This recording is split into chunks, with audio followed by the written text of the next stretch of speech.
Hello everyone, welcome to Ring Diaries here at Church of Uganda Family TV with me, Phiona Mbowa, where we talk about anything and everything to do with marriage. Are you going through something? Are you intending to get married? This is a show for you to watch and see how best you can make your marriage work. We don't need to learn from new mistakes when we have people who have actually gone through them. So watch this show to see people share their real experiences about marriage, and we see how we can make our marriages better. So today we're going to ask ourselves a question: is love enough? Especially when we're talking about marriage. And to discuss that with me is Weekly Nagasha Uchunguzi. You're very welcome. Thank you. How have you been? I've been well. How long have you been married? It's been 12 years. 12 years? Yes. An amazing 12 Valentines. Yes. So, in marriage, do you actually think love is enough? Or before we even get into that, what is love? Yes, that is very important. We need to ask ourselves, first of all, what is love? What is love? Yes.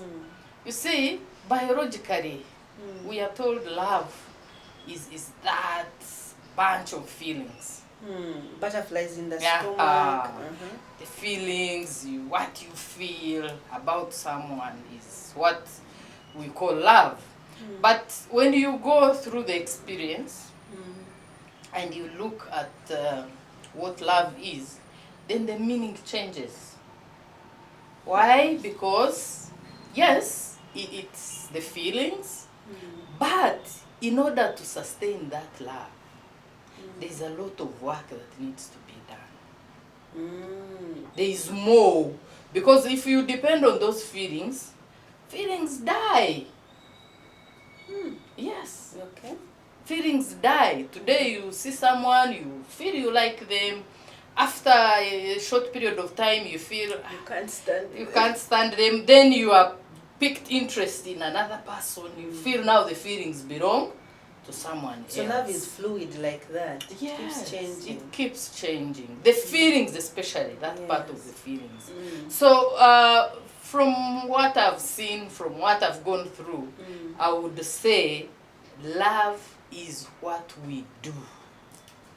It's a doing word. Okay. Yes. Why? Because in order for you, for example, to sustain that love, I usually tell people that society and our parents usually tell us to fall in love, have children, get married. Get married, have children. But they never teach us how to keep in that marriage. The children will keep you there, and that is what society actually thinks. Yes, but which is not right. Yes. It is not right. That is why you see domestic violence is on the rise every other day, because people think it is the children. Because this is what we are being told. And some women stick in those marriages For the children. for the children.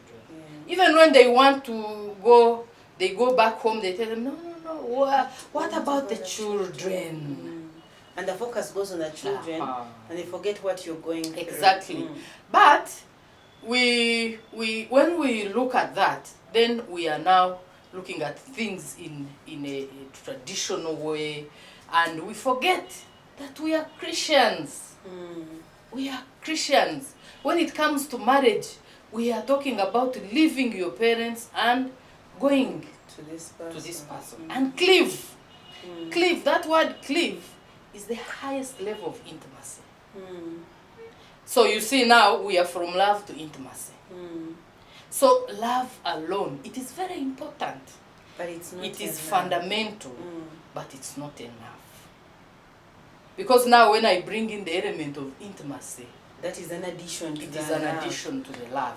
And you see, this is biblical. It is not something that... the other day we were called to give a lecture on intimacy. And most people are saying, you see, these things are falling. This is not to our culture. It is... And they are Christians. This is biblical. Because how do you... For example, what do you call cleaving? It is the highest level of intimacy. How do you cleave to someone? You have to look at their character. you have to, you know, agree to live together. You have to look at your interests.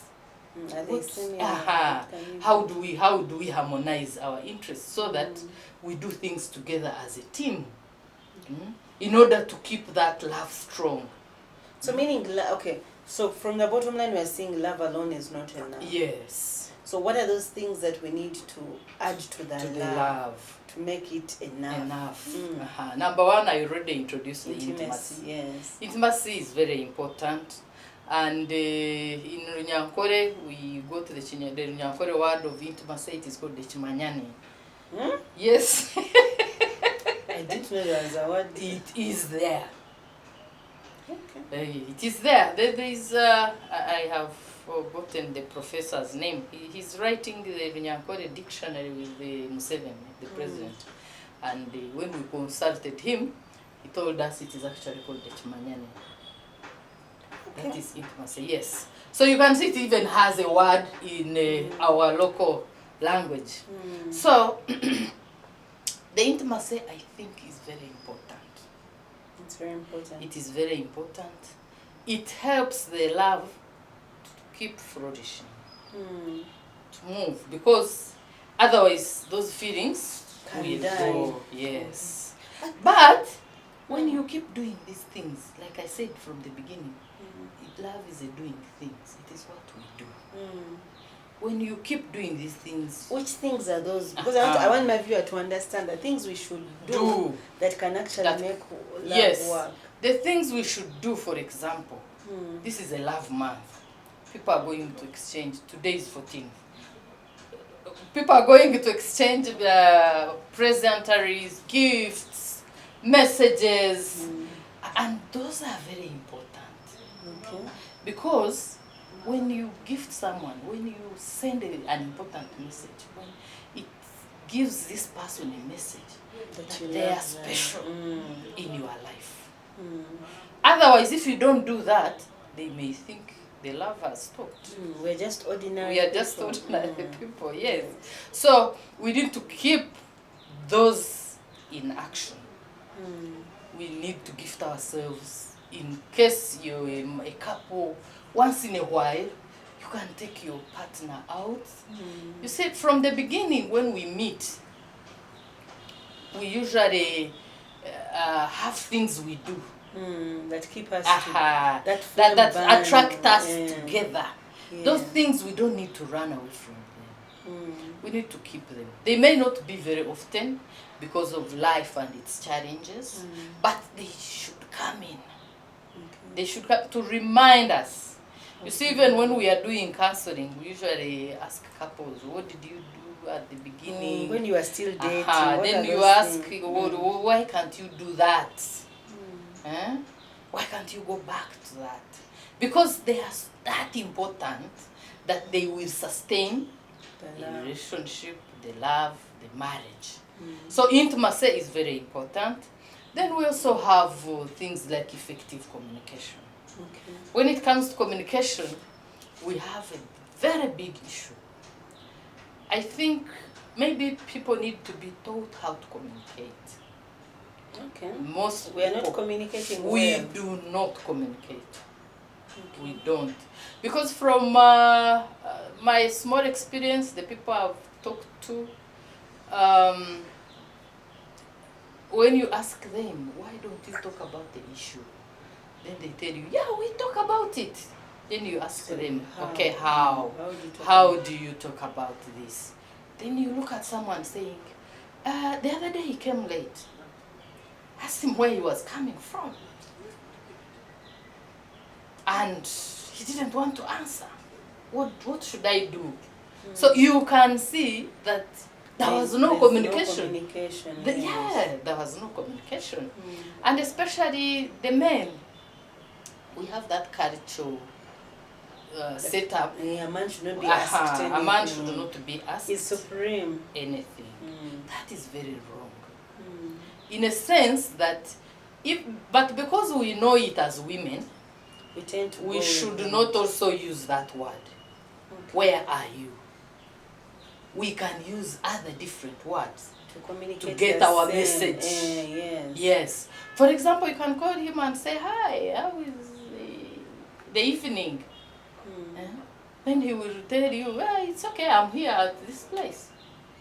You get? Because that word, I think they have been trained that you should not, don't answer, because now she wants to lure you, she wants to, we have to understand the fact that they have their big ego, yes. and we have to learn how to massage their ego. Yes, through communication. And of course, it also, communication is also so deep as much as intimacy. Why? Because you need to understand the environment. For example, when the man comes back late and the children are there, you don't just ask him where you come from when they are, yes. because they are also going to start thinking, hey, why does mommy usually ask daddy and shout and they are quarreling? So we need also to understand the environment, the tone that you're using, the choice of words. But really, these things are so many. Yes, they are. So someone will say, why do I need love? Can't I do all those things without the love? You can't, because the love will be the foundation. It is the foundation of this thing. Because but you said the love is going to go away. I didn't say it does, but no, wait. It dwindles. You see why I said it is going to go away is because if you only concentrate on love and you think he loves me, I love him, that's enough. That one is not sustainable. But when you bring these other things to it, you nurture it so well, it will not die. So these things are not enough. No, also. they are not. It's just like a flower. If you want a beautiful flower, you have to keep watering it. So that's the love in this sense is a flower. And these other things are the fertilizers, the water. So whether you have your fertilizer and water, if there is no flower, then it won't work. It simply actually wouldn't work. Yes, it wouldn't work. So we actually need all these things. Yes. To come in and work together. And help our love grow. To even, you know, love can grow to a tremendous height. It can. Well, to the extent that when people have nurtured it and given it everything it requires to flourish, you find people who cannot function without the other. They have grown in love to that extent. And when they reach that level, then you look at people who are in love. You don't need to ask if these people are in love, if they know each other. You will just see them and know that these people love each other. Yes. But it is this is why they say marriage is hard work. It's hard work. Yes. If you want your marriage to work, you have to put in the work on it. That is why I said it is a doing word. It is what we do. We need to understand what is it that we are supposed to do in marriage. The biggest problem, we enter these marriages with knowledge, so many other expectations, but not the expectation of making it work. Yes, that is where I think we just need to have places where people can be trained. Before marriage? Yes. Because I look at the couples, for example. There are couples we talk to, we do counseling sometimes, and couples that we don't talk to. When you meet these couples at a later stage, you can see a difference. Their challenges are totally different. Yes. They are totally different. Yes, because you will find a person in marriage at 2, 3, 4, 5 years having challenges that would have been addressed before the marriage. Which is a disservice to the marriage institution. Yes. Is true. Yes. I also believe we need to give it more training than we give it right because now. It, like you said, it is a lot. It is a lot, and we need to give it time. Why? Because this marriage is lifetime. That's true. It is not like you're going in to visit and come back. It's for the rest of It your is life. the rest of your life. Yes. So I'm thinking, if we are saying love, and love, as you said, is an important thing. Yes. Is love enough to cover things like infidelity? Okay. Alone, it may not be enough. How? Why Because isn't it enough? we have seen couples that are so much in love. You see, infidelity is so sensitive Yes. that when it happens, this person thinks all the love has It's stopped. done. And I think it has stopped. Yes. It even stops this person from thinking that there can be continuity. That's true. They feel like if what the love have been offering him or her has not been enough, what else can I do?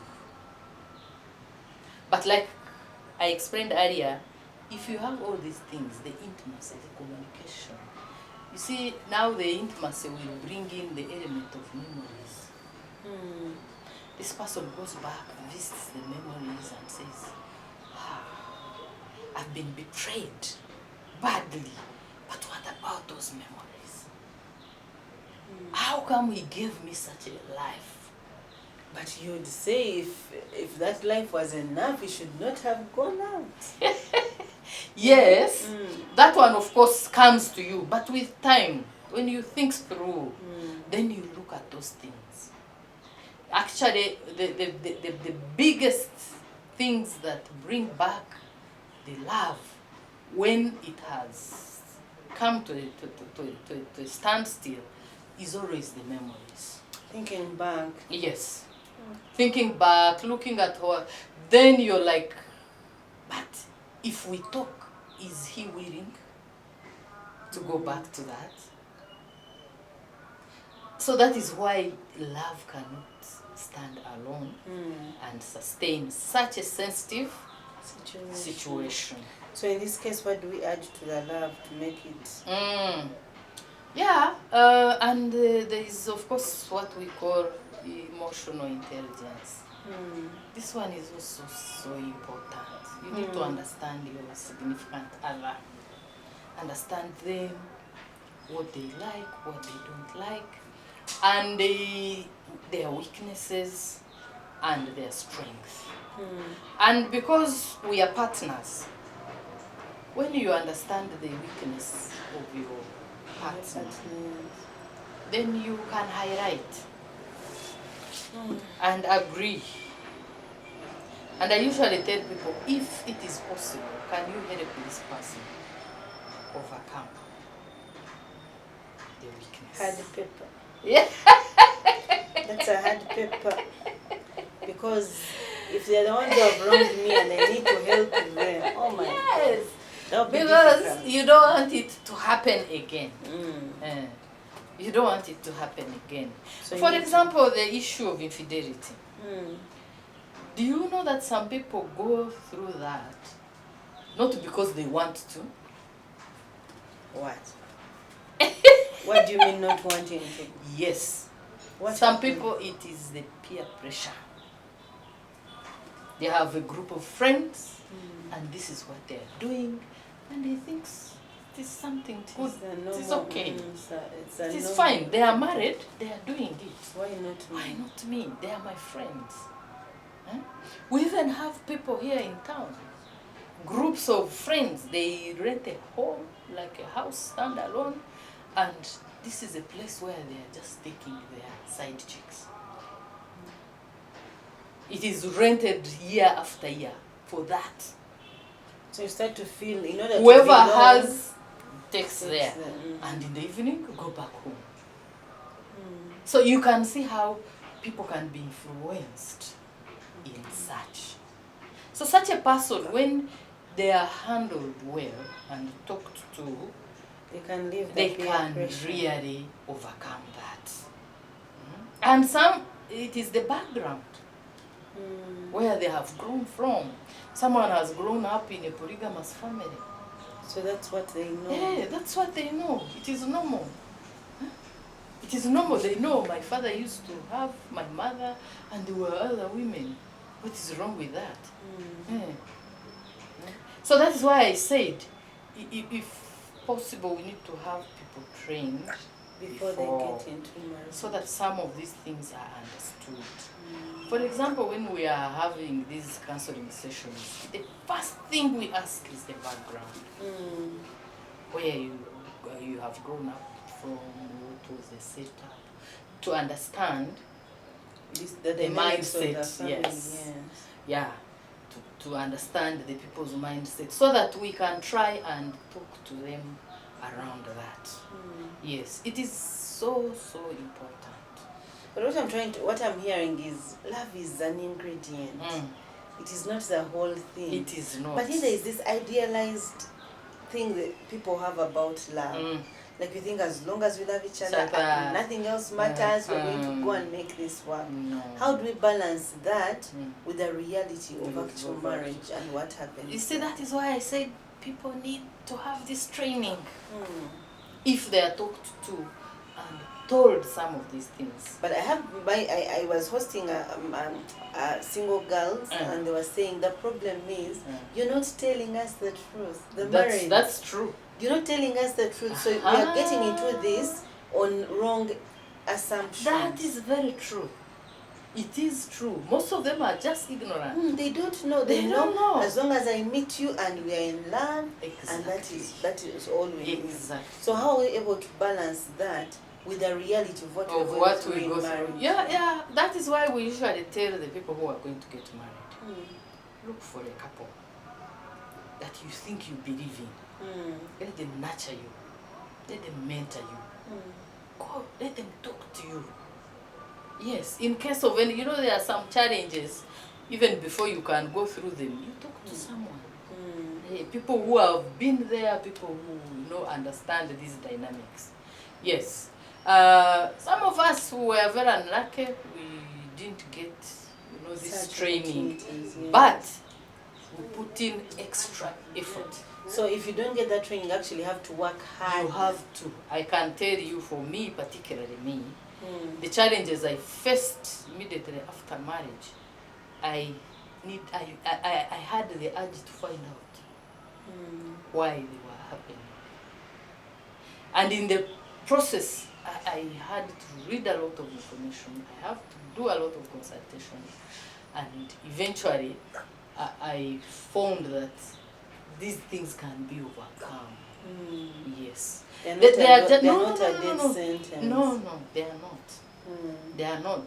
They can be overcome, but the challenge we have is we don't know. We do not know. And we don't even take the time to find out.